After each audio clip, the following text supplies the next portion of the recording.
السلام عليكم ورحمة الله.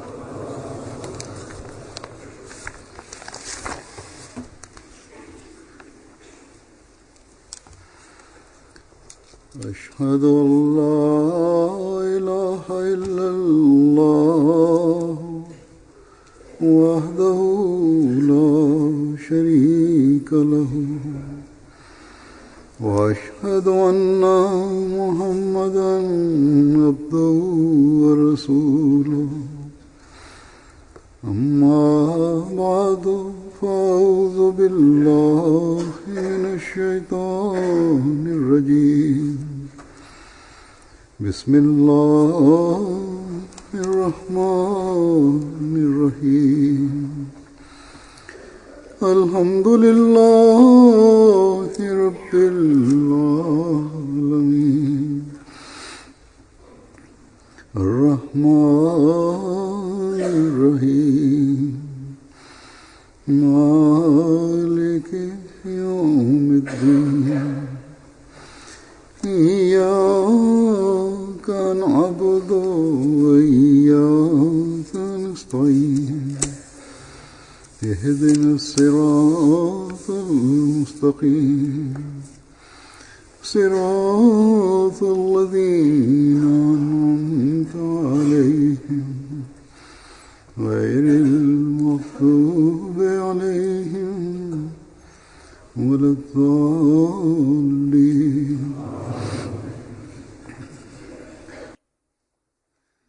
Сега аз от Муслим Мауд разилла талано няколко неща ще ви представя.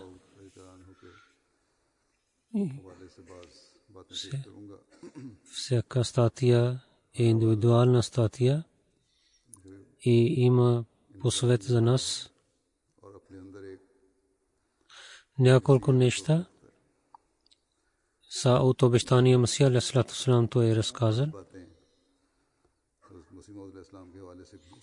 Първо нещо за проповед има, за който Муслим Мауд разилла таланху след когато Пакистан е станал, той изпрати съобщението в Кадиян. Той се обърна внимание на хората към това,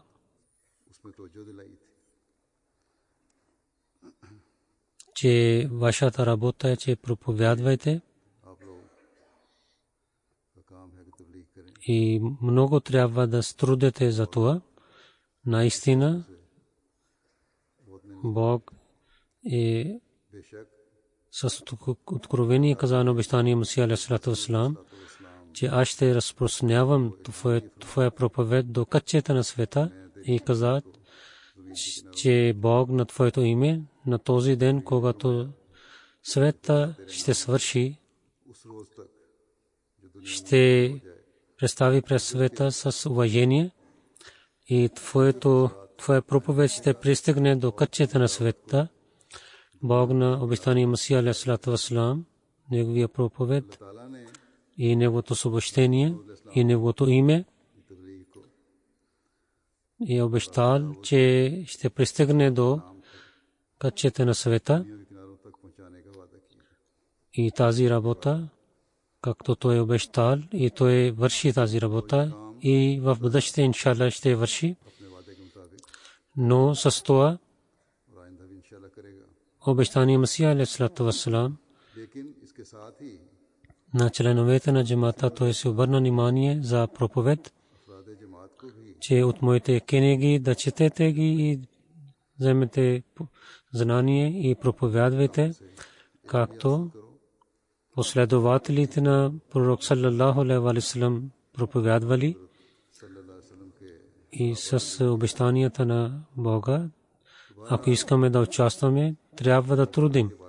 Наистина Бог е обещал, но и Бог ще върши тези обещания. И онези хора, които са в бейт на пророк саллаллаху алейхи ва саллям, това е тяхното задължение, че да участват в това и да получават благословите на Бога. И когато така става, тогава както Бог е обещал, сложи беркет в тяхната работа и дава новите възможности, че как Бог ни е дал много начини да проповядваме. Хазрат Муслим Мауд разияллаху та'ала анху ще представя неговото съобщение, за което е за проповед, в който в Кадиян, които бяха в малки Ахмади и нямаха много възможности, но той им каза да вършат тази работа и той дал кураж на дървешите и обещания Масия алейхиссалату вассалам, и той дал пример за началото време на обещания Масия алейхиссалату вассалам, казвайки на тях, той каза, че няма съмнение, вие сте само 313 хора в Кадиян, но трябва да помните, че когато обещания Масия алейхиссалату вассалам започна работата на Бога, тогава в Кадиян Ахмадите бяха само 2 или 3. 300 човека са много повече от 3 човека. Претендирането на обещания Масия алейхиссалату вассалам, хората бяха в Кадиян по 11,100 и 300 означава 1 и 366 човека хора. Сега в Кадиян има 12 000 хора и Ахмадите, които живеят в Кадиян, другите хора, които живеят в Кадиян, това ще стане 1 и 36. И преди беше 1 Ахмади срещу 366 хора. Когато обещания Масия алейхиссалату вассалам започна тази работа, той каза на хората в Кадиян, че сега вие повече имате сила 11%. Когато обещания Масия алейхиссалату вассалам започна, тогава извън Кадиян нямаше джамаат Ахмадия, но сега в Хиндустан, но хиляди места има Ахмади джамаат. Тези джамаати да са живи и да има организация и да има сила и с това сила да станат, че да проповядват на исляма и на Ахмадият в качеството на Индия. Това е вашата работа. Тази връзка може би ще има сега. В Кадиян има хиляди в Кадиян и там другите хора също много са. И сега начини и възможности са много повече. И с благословите на Бога имаме другите начини. С благословите на Бога в Индия сега джамаат е познат с различните медии, но онези, които работят и онези, които са мисионери и мурабиян, те индивидуално трябва да бързат и със своите сили. Хората биват на тях и враговете стават срещу тях, но въпреки това ние с помощта на Бога трябва да продължаваме нашата работа в проповед, иншалла. И другите страни трябва да мислят така, че Бог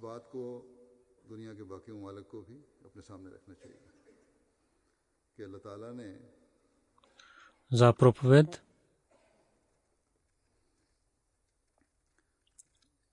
и да разрешаваме тази работа, то е каза на нас. И това е заповед в Корана.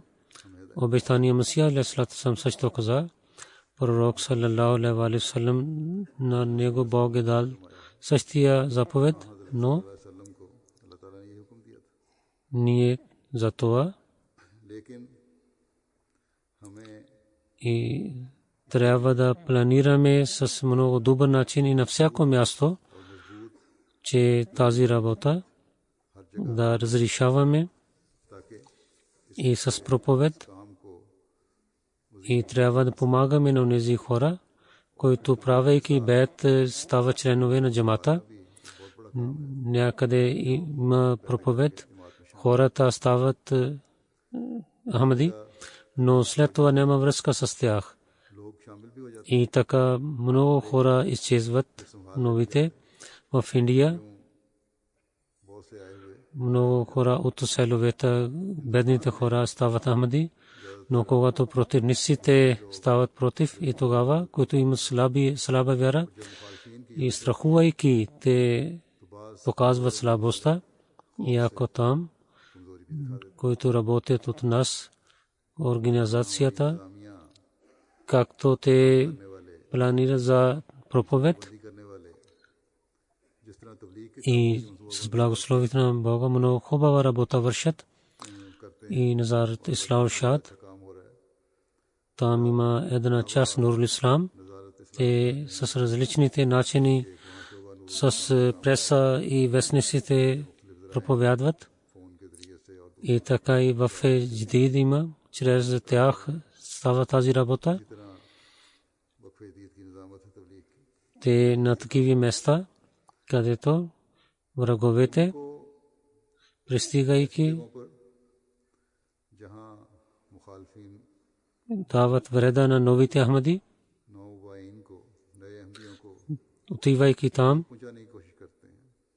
те трябва да дават кураж на новите Ахмади и от центъра и от регионалните представители.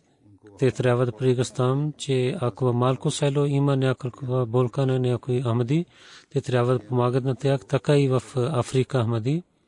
Там мисионери, които имат, те трябва да опитват, че да имат връзка с новите Ахмади и да знаят какво има състоянието на местните хора и така да правят организацията, да ги помага.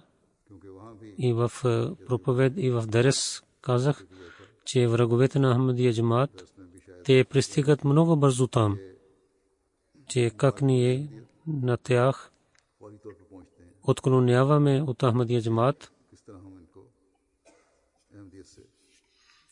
Тази работа на всяко място, особено където има повече бейт и където са бедните държави, там трябва да вършим тази работа. И една случка Муслим Мауд разилата ан казва, който от Хаджа Камалудин Сахиб, който на обещания Масия алейхиссалату вассалам прави бейт, но по времето на втория халиф, избор на втори халиф, той имаше изпитание. Той стана част лидер на онези хора, които не правиха бейт за него, казвайки, че както имал повече знание и за неговите хубави лекции и речове, какво имаше, Муслим каза, че той имаше успех за това, че той четеше книгите на обещания Масия алейхиссалату вассалам и приготвяше лекция. И след това, идвайки в Кадиян, от първия халиф той питаше и така и на другите хора, и така приготвяше една лекция. И вземайки това, отиваше в различните градове на Хиндустан, Индия, и така имаше успех. Муслим каза, че Хаджа Сахиб каза, че ако 12 лекции са готови при някой човек, тогава хората той ще стане известен. Хаджа Сахиб само приготви 7 лекции. Той отиде в Европа и той дойде в Англия, но с само тези лекции той беше много известен. Муслим Мауд каза, че ако една лекция ще бъде приготвена с добър начин, че хората помнят това И така това действа на хората. Обещания Масия алейхи вассалам, той има 85 книги. Трябва да ги четем и да приготвяме лекция. И трябва да разбираме и да приготвяме своята лекция от тях. Муслим Мауд рази Аллах обяснява каза, че в първото време така ставаше, че сърф и за нахв, арабските граматика и така и имаше различните учители. И сега е времето, когато науката е напредната и това сега правят specialization, че онези хора, които дават лекция, те трябва да приготвят тези теми, отивайки навън, те да произнасят тези лекции. И така се стане, че както ние трябва, така ще има речове и ние тук ще знаем, че те какво ще дават лекции. И те да бъдат особени лекции. И за местните нужди те трябва да приготвят малките лекции и така и другите теми те могат да говорят. Това е основно нещо за мисионерите и за онези хора, които проповядват и онези хора, които отиват в такива събрания, където дават. Ако така има лекция, тогава много големите професори и научени хора, онези хора, които обвиняват на религията, тези лекции действат на тях.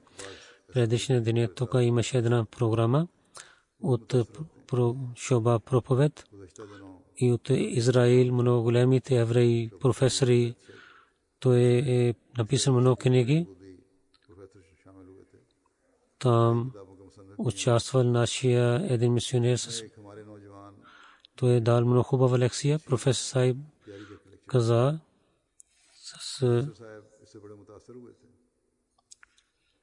той говори за халифа, но той също би няма на исляма. Тогава нашия този млад човек дал много добър отговор. След това професор той дойде да срещне с мен и каза, че вашия мисионер той много е учен и хората, които обвиняват хората, които и те нямат такива нямат отговори за тези обвинения, но при Джамаат Ахмадия с благословието на Бога ние имаме книгата Обещания Масия алейхи вассалам. Толкова има, че ние може да дадем такива отговори, че ще бъдат затворени устата на хората и няма никой, който ще даде отговор на тези лекции. Ние трябва да четем книгите, че нашето знание да увеличава за религията и за тези книги ние да имаме развитие в духовността. Хората как проповядваха в това време, разказвайки това с Муслим Мауд рази на едно място каза, че аз бях дете, че в детството с няколко приятели направих един събор и магазин Ташизул Изан публикувахме и той каза, че моите по това време приятели, който бе Чодри Фатима Масаб Сиал, който беше мисионер тук в Англия. Неговото момиче се омъжи с Чодри Абдулла Хан Сахиб. Чодри Абдулла Хан Сахиб беше малкият син на Чодри Абдулла Хан Сахиб. Неговото жена каза, че моя баща Чодри Фатима Масиал, когато той стана Назриала, там той стана Назриала. Той казваше в гъща, че аз дадох моя живот за проповед и те ни направиха дадоха на столове. На друго място гледам, че има нашите хора, които казват на мен, че да има уважение на мисионерите има урок от това, че хората в това време има този урок, че колко те желаеха да проповядват и те даваха повече уважение да работят в офисите. И освен това, понякога казват, че хората казват, че ние да работим в офиса и трябва да помним, че мисионерите и мубалигин, както те трябва да гледат на джамати, така те не наблюдават и членовете на джамата. Те не отнасят със своите мисионери както трябва и понякога имат такива обвинения, но с това искам да кажа, че мисионерите и мубалигин, това е тяхното задължение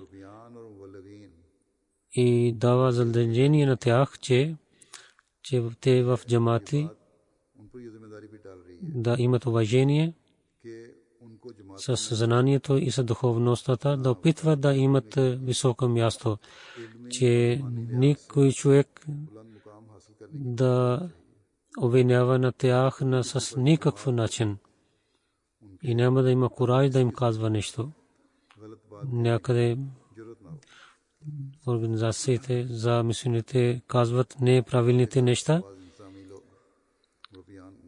където мураби иска да възпитава на тях, те стават против него. И как Бог приема молитвите за това?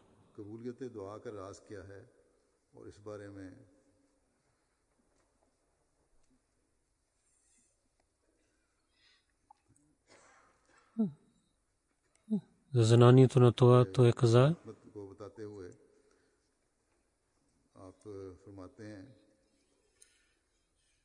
че обещания Масия алейхиссалату вассалам, той дойде да покаже такива чудеса и да прави такива хора, че техните молитви в света да има много големи революции. Той каза, обещания Масия алейхиссалату вассалам,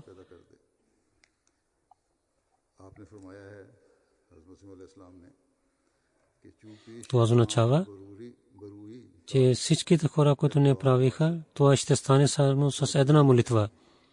И това не означава, че Бог наистина приема всичките молитви. Обещания Масия алейхиссалату вассалам за Сахибзада Мубарак Ахмад Сахиб, той почина, Моли Абдул Карим Сахиб почина, но те починаха. Той се моли за тях, но пак починаха. Това е един знак. Мирза Мубарак Ахмад Сахиб преди той каза, че когато има прексъзнание, това става знак и нито не става, че всяка молитва е прията и нито всяка молитва е неприята. Но когато Бог решава да приема молитва, така той приема и никой не може да прави против това. И разказвайки как Бог приема молитвите, давайки отговор на едно обвинение на пегамите, те обвиняваха, че втория халиф как е показал и чудеса, че тези благослови чрез обещания Масия алейхиссалату вассалам, които дойдоха, те трябва да продължават. Пегамите имат право, че не може да става това чрез вас. За втория халиф, че може да казвате за мен, че чрез мен няма да стават тези чудеса, но тогава те трябва да представят своя имам или лидер и да казват, че чрез него стават тези неща.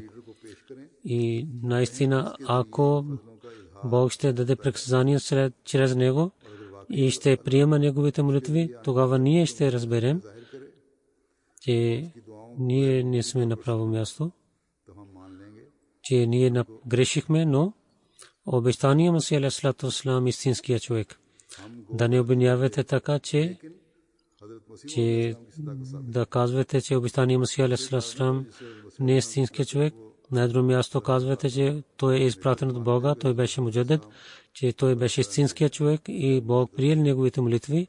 Той предсказал най-първо, че ако не слушате на мен, няма да слушате, но трябва да представите един имам, един лидер пред мен да представите.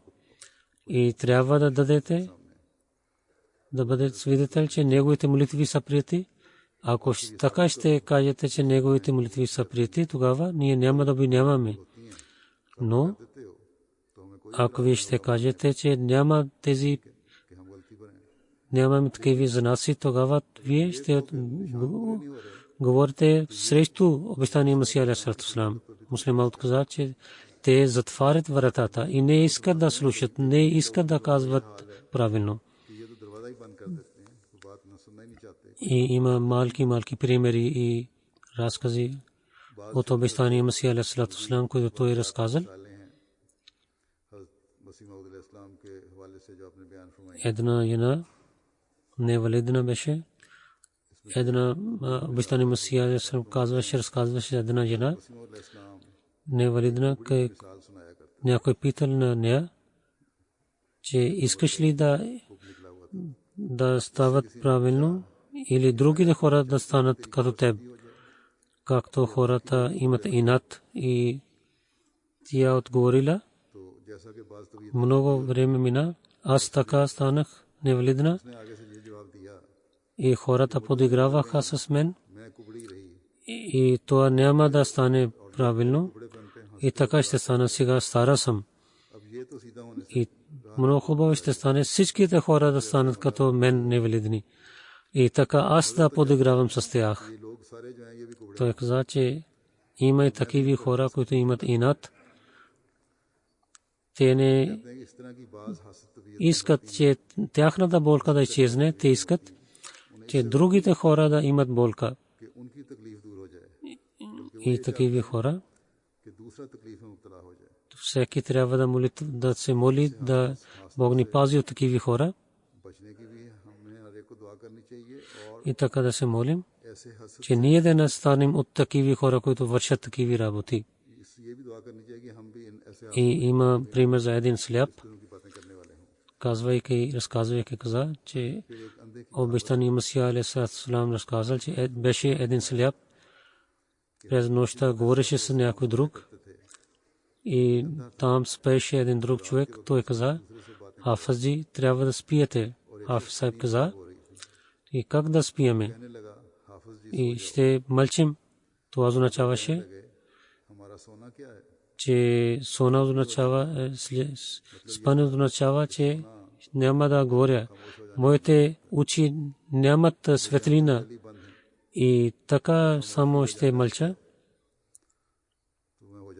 Когато вярващите имат такива изпитания, той каза, че аз преди имам тези изпитания, както хората искат да убиват на един вярващ, той каза, защо ще убиете на мен? Аз преди съм готов и съм мъртъв по пътя на Бога, че както Бог ще желае, така ще върша. И за него съм готов да дам своя живот. Хората се страхуват от смъртта, но на един вярващ, когато хората убиват на него, той няма страх. Той каза, че аз умирах на онзи ден, когато аз приех исляма. Само разликата е това, че преди бях мъртъв, вървейки и ставайки, сега ще погребете под земята на мен и няма разлика за мен. И така мисли един истинския вярващ. Той дава един пример, че обещания Масих алейхиссалату вассалам разказал, че една жена отиде в една сватба. Тя съперника беше, но неговата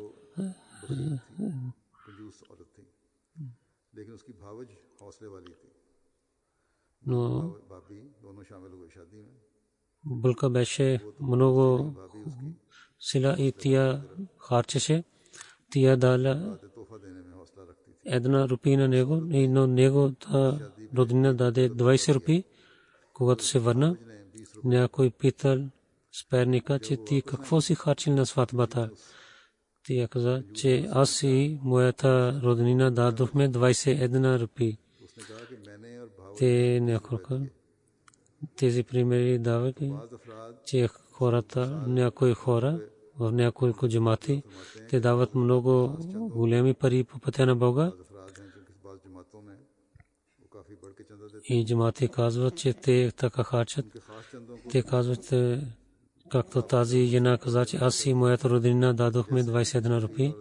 Но има такива богати хора, които са съперници и казват, че всичките пари, които джамаат дал, ние дадохме.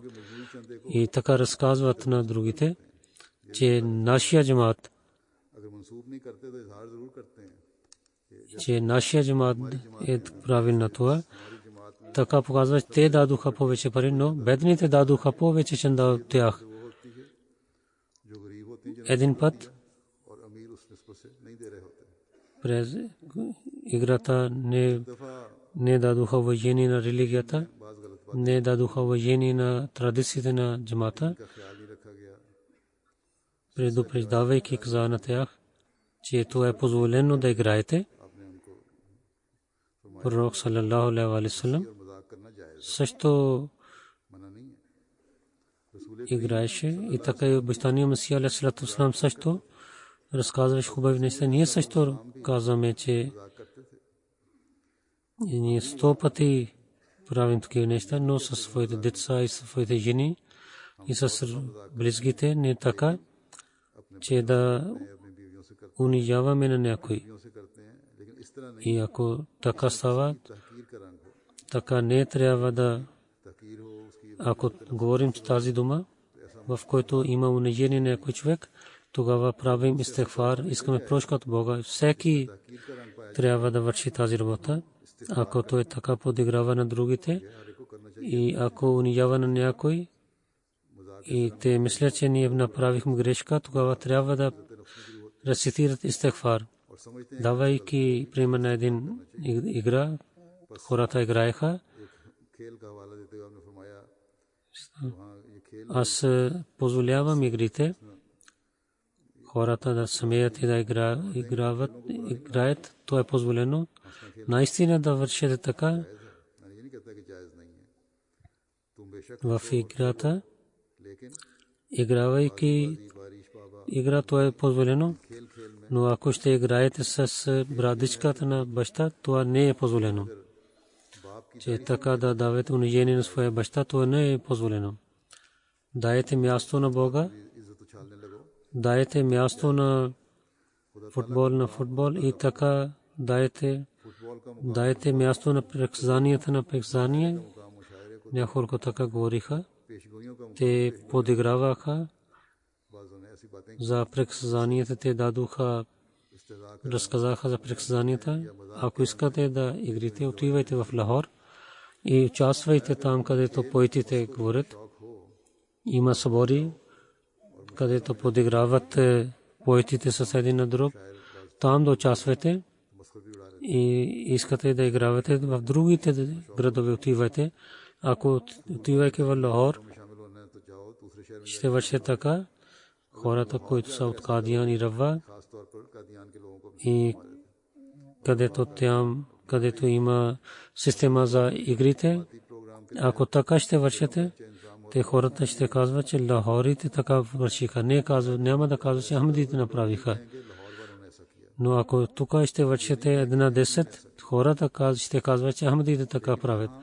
Не искам да не играете, но казвам, да не участвате толкова, където хора да обвиняват на джамата. На всяко място в джамата, не само в Кадиян и Рава, на другите места има игри. Джамат организира там, ако така ще стане нещата, така хората обвиняват на джамата. На всяко място трябва да мислим това и нашата всяка работа трябва да представи, Дали това е игра или събор за поетите, че ние ще дадем уважение на джамата. Винаги ще мислим, че как да спазим уважение на джамата. И няколко неща, които представих, че всички неща бяха посветени на нас, трябва да дадем внимание на тях.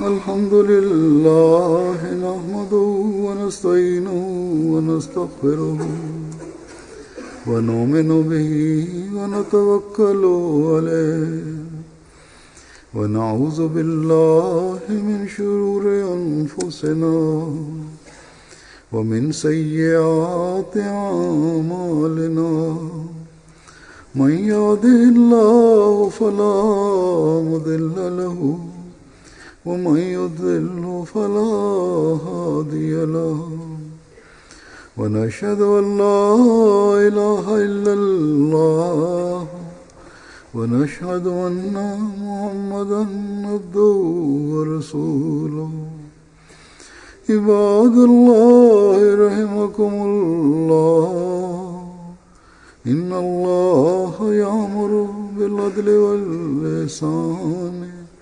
وإيتاء ذي القربى وينهى عن الفحشاء والمنكر والبغي يعظكم لعلكم تذكرون اذكروا الله يذكركم وادعوه يستجب لكم ولذكر الله أكبر